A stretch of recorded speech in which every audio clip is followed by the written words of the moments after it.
Okay mga Krizar, kakapasok lang ng balita no of ang ating Vice Presidente Inday Zara. Sobrang galit no. Panoorin natin kung bakit siya nagagalit sa ating House Speaker Romualdez and Bongbong Marcos, President ng Pilipinas. Maging si Araneta Marcos no, damay rito.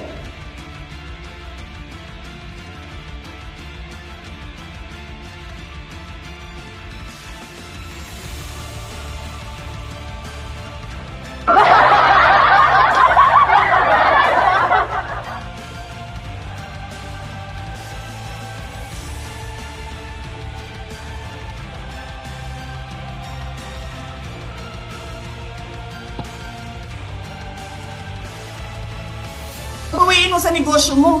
Legitimate businessman ka naman eh.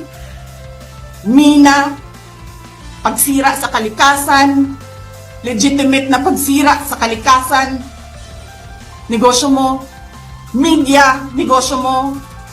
Ano pa bang mga negosyo ni Martin Romualdez? Sulat niyo yan lahat. Akala ko magninegosyo ka lang. Kasi businessman ka naman. Hindi ko naman alam, binubulsa mo. Ibubulsa mo, kakamkamin mo ang legal na pera at illegal na pera. Tanggap ka sa illegal, tanggap ka sa pogo. Ayun, grabe Pinaalis pala nyo ang lahat ng pinagagawa ni kompetisyon ninyo, Speaker naiiwan Romualdez. ang pogo Okay, mo. meron pala siyang Tanggap ka. sarili nga pugo. Pogo. Pero May yung nagsasabi natatandaan pa, yung mga nakarang tumatanggap ka hearing, sa smuggling, inasara niya sa droga. ang mga may kinalaman sa pugo.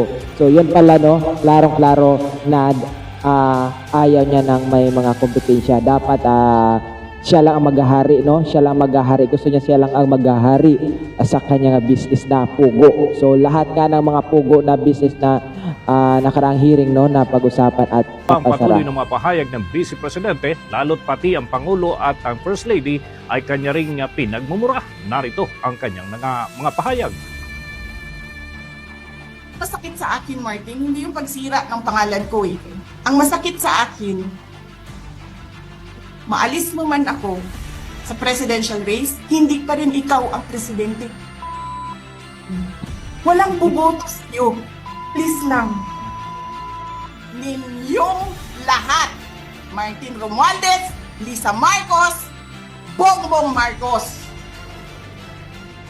Bahagian mga Ayan, sobrang nagalit ni Inday Sara. Minura niya yung presidente ng Pilipinas, si Romualdez, at si Bongbong Marcos, at si Araneta Marcos.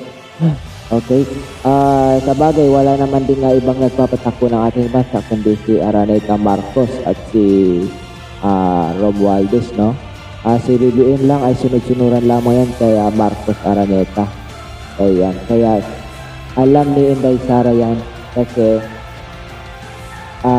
at ngayon nga pala sasagutin natin no, sasagutin natin kung saan ba talaga ginamit ni Inday Sara ang confidential fund. So ako nang masasabi sa'yo, ang confidential po, pag sinabi kasing confidential fund hindi dapat yan binobroadcast sa public. Yes, ang tanging COA lang dapat yan nag-i-investigate kung saan ba talaga ginamit. Pero sasagutin ko na po kayo ha.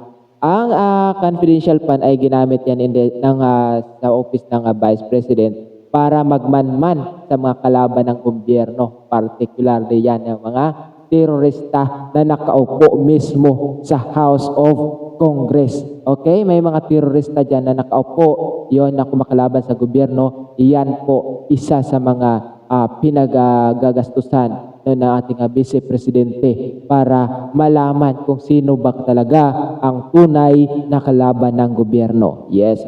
Maging ang ating Office of the President, kasama yan sa pagmamanman kung ano ba talaga ang ginagawa ng opisina ng Presidente. Okay, lalong-lalo na yung mga gawain ni Martin Romualdez. Ayan po talaga pinag-alalaanan ng dyan po talaga ginamit ang ating ang confidential fund ng Vice President. Yes. At dahil dyan, marami ng mga ebidensya si Vice President. Kahit anong mangyari, ayan, abulin yan may darating din ang pag-araw na hahabulin yan ang ating mga nakaupo na congressman, no? Pati si House Speaker Romualdez. Okay, actually, mayroon na yan si Inday Sara, no? May hawak na yan na evidence sa lahat dahil nga mayroon yan siyang intelligence, no? Yan yung mga informant niya. Meron yan siyang doon talaga ginamit ang kanyang confidential fund. Hindi yan binulsa, wala sa papel ng mga Duterte ang magnakaw ng pera. Opo. Lahat po yan ang confidential fund na gamit sa tama. Okay? Para sa bansang Pilipinas. Ayan. Yun nga po, napag-usapan natin ang confidential fund. Yan po talaga ay ginamit, no? Walang iba kundi doon sa mga kumakalaban sa gobyerno, doon po ginamit ng Vice Presidente or ng Office of the Vice President ang confidential fund. Okay, dahil sa confidential fund, nalaman niya ang mga ginagawa ng mga nasa administration ngayon, no?